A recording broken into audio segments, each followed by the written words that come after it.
Hey homestead friends, same day, different seeds. January 27th, we're going to try to start some mustard, giant red, Florida broadleaf, some collards. I'm going to do some Brussels sprouts. I got two different kinds of broccoli and cauliflower. So in the video before, we started onions, mass onion, put them in a pan and let them all do that way. These are a little different. Like I said, you know, I'm not a professional. I try to share what I do know to be tried and true, things that I've done, trial and error, you know, things that I was taught growing up of how to seed start and garden. Like I said, this is video series is more of a documentation of my garden journey, and if you have any input, any ideas, any tips, tricks, hey, I'm more than welcome to throw them at me. Put them in the comments. More than appreciated. So what I'm going to do now is I'm going to do, you know, again, we're going to do the seed start mixture where we do the Jiffy seed start, and I'm going to put the mosquito bites in to help kill any fungus gnat larvae, any bug larvae. You can also just do boiling hot water and run it through your seed start mix. It'll do the same thing. This is a little quicker, easier way for me because, you know, I work a lot, so I'm on time crunch. And this works 6 days initially to kill any fungus gnats or mosquito larvae, any kind of bugs that may chew at your roots or on your leaves or whatever. So it'll do 6 days, the initial setup. And then after that, after you've had your starts going for a little bit and you see you might have a fungus gnat problem, or, you know, so you can put the granules in water, and it'd be kind of like a water soluble. You can spray it on when you water a couple times a week, you know, or how it as needed. One of those times a week, spray that on, and it'll work the same, and it'll negate the larvae in your dirt. All right, so. And yes, I'm in my kitchen. I know it's not perfect setup, but, you know, like I said, I work a lot. It's nighttime right now, so I got to seed start when I can. If I wait for the perfect situation, I won't never get them started. So we'll run a little water in here. And again, I know we did the mixture in the previous video, but this is just somebody, you know, if they didn't want to start onions, they might have wanted to start some collard greens or Brussels sprouts or broccoli or whatever, you know. So we're going, basically it's the same mix, you know. You mix up your seed starting mixture. For about every cup, you put a tablespoon of the mosquito bites in to help negate the fungus gnat larva or anything such as that. And I know when it comes time to acclimate your plants to outside, you're going to be moving them in and moving them out. So this would be great to keep on hand. And like I said, put it in water.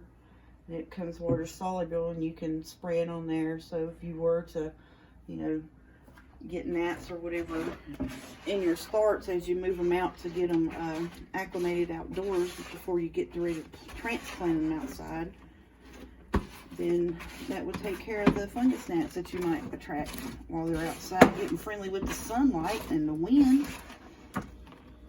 You don't want to take seedlings. I'm going to try not to talk while I'm running the water. So you can take the seedlings, you don't want to take them and just move them straight outside, because, you know, they're used to the nice weather inside. It's climate controlled and doesn't have all the wind and the rain and the bright UV rays of the sunlight. I don't have grow lights. I don't use grow lights, but I do on my enclosed back porch, which is not heat controlled. It doesn't have heat or air, but it is a protective area from, you know, frost. But, you know, I won't put these out there until after the nighttime temps are steady in the 30s or so, because you know they'll be okay outside out there on the porch, especially after once they germinate. I'll probably move most of my seedlings on my enclosed back porch. So we're mixing this up, and again, you don't want it too wet. You just want to. And yes, I know I'm mixing this up with the spatula. This is going to be my garden spatula, so I will not use it to cook with. So don't worry about that. And I am in my kitchen, and as you can see, I've already did onions in an earlier video this evening. I'm multitasking today. I've worked in a second video for today, so we're just getting it done. You don't have time to rest when you got a garden to grow, because I've waited and waited and waited, and I've watched seed hauls on YouTube. I've watched old garden videos just because I'm so excited.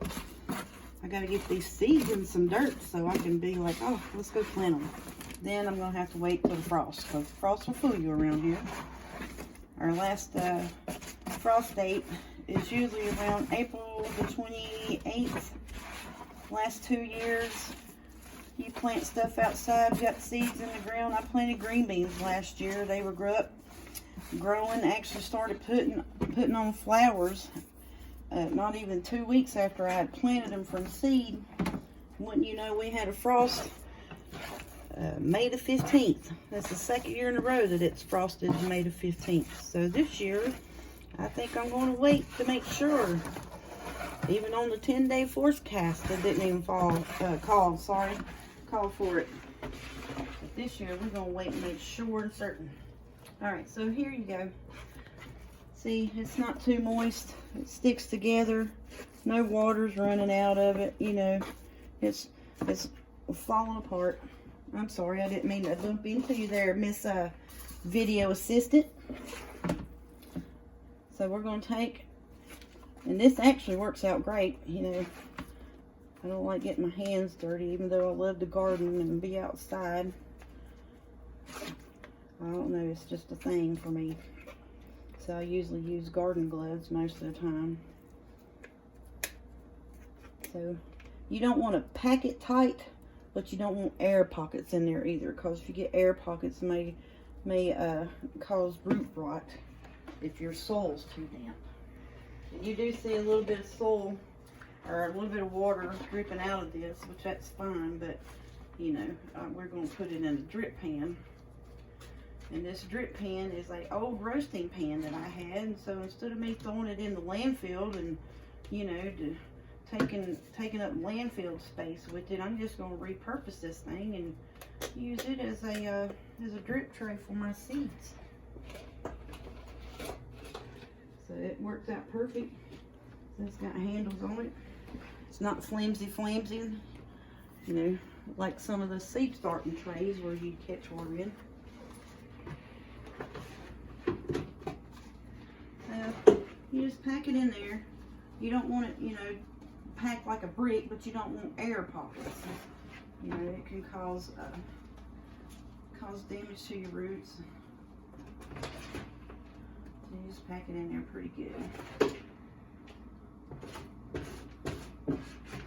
I know sometimes when you watch seed starting videos, it tends to get a little bit redundant. Okay, you showed me 14 times how to mix up seed starting mix, you know, and how to put a seed in the dirt. But you know, you got to take it from a view of, hey, somebody might have just found this video. This might be a first-time gardener. They don't know anything. They're starting from scratch, don't know what to do.